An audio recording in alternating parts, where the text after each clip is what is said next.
Ya, saudara, pemerintah negara bagian Victoria memutuskan untuk meminta warga di sejumlah kawasan di Melbourne untuk kembali berada di rumah hingga 2 Juli 2020 besok setelah ditemukan adanya 64 kasus baru COVID-19 selama 24 jam terakhir. Dan sementara itu pemerintah negara bagian New South Wales di ibu kota Sydney dengan tegas menyatakan mereka yang berasal dari kawasan kota Melbourne tidak diperbolehkan untuk masuk ke negara bagian tersebut. Ya, kita akan mengetahui bagaimana kondisi terkini di Australia. Saat ini telah terhubung dengan Yosi Febi Ramadhani, mahasiswa Indonesia di kota Sydney, Australia. Selamat pagi waktu Indonesia, Mbak Yosi. Selamat pagi. Baik, Mbak Yosi, bisa dijelaskan kepada kami bagaimana kabar teman-teman mahasiswa-mahasiswi di sana? Apakah mereka semua sehat atau ada yang terpapar COVID-19?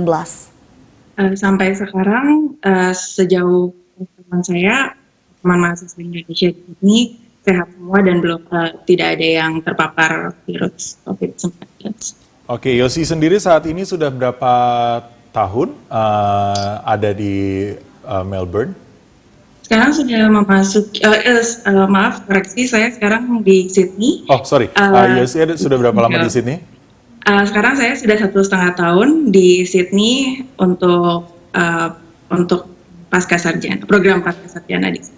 Sudah 1,5 tahun, artinya hampir 3 bulan menjalani selama masa pandemi di sana. Kami ingin tahu selama masa lockdown yang terjadi di Sydney dan juga di Australia sendiri, bagaimana kondisi pasca diterapkannya lockdown dan kemudian sempat dibuka dan kembali akan diterapkan kembali lockdown di Sydney sendiri?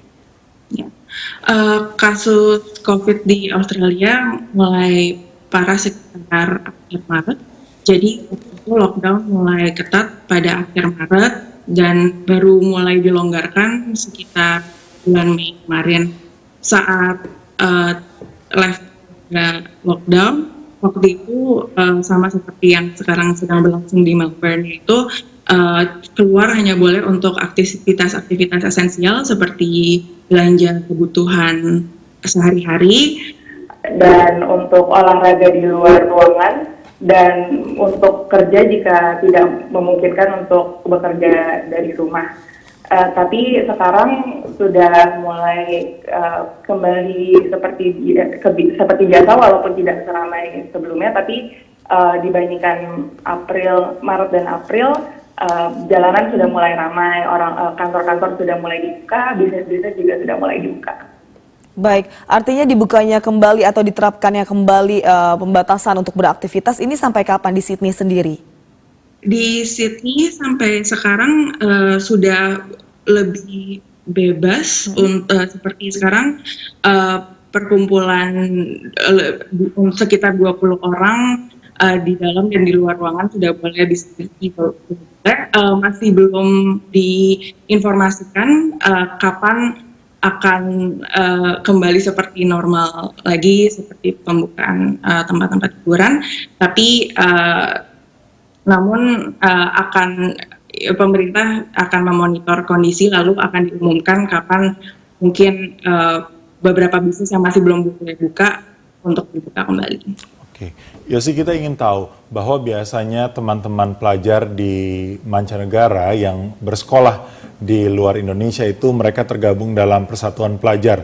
Biasanya mereka punya kegiatan-kegiatan esensial yang bisa dilakukan selama pandemi ini. Apa yang teman-teman biasa lakukan, entah melakukan Zoom meeting atau sesuatu yang betul-betul kalian lakukan selama masa pandemik ataupun persiapan di new normal ini sendiri?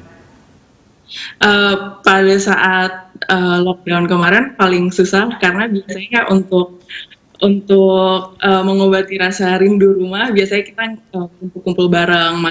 Tapi kemarin untuk menggantikan karena tidak memungkinkan untuk bertemu satu sama lain, jadi kita banyak meeting lewat video chat. Biasanya kita main game online dan juga kita nonton bareng-bareng lewat Zoom dan lewat video streaming, aplikasi video streaming lainnya. Lalu beberapa organisasi mahasiswa juga akhirnya mengadakan seminar lebih online. Jadi biasanya pembicara yang diundang mereka lebih mereka menggunakan video chat untuk menyampaikannya. Artinya banyak. Tapi sekarang sudah mulai bisa bertemu dengan satu sama lain, jadi sudah mulai mengadakan seperti makan-makan bersama. Baik. Terima kasih Yosi Febi atas informasinya untuk kami TVRI. Kirim salam untuk mahasiswa dan mahasiswi di sana yang masih menempuh pendidikan di Australia. Terima kasih.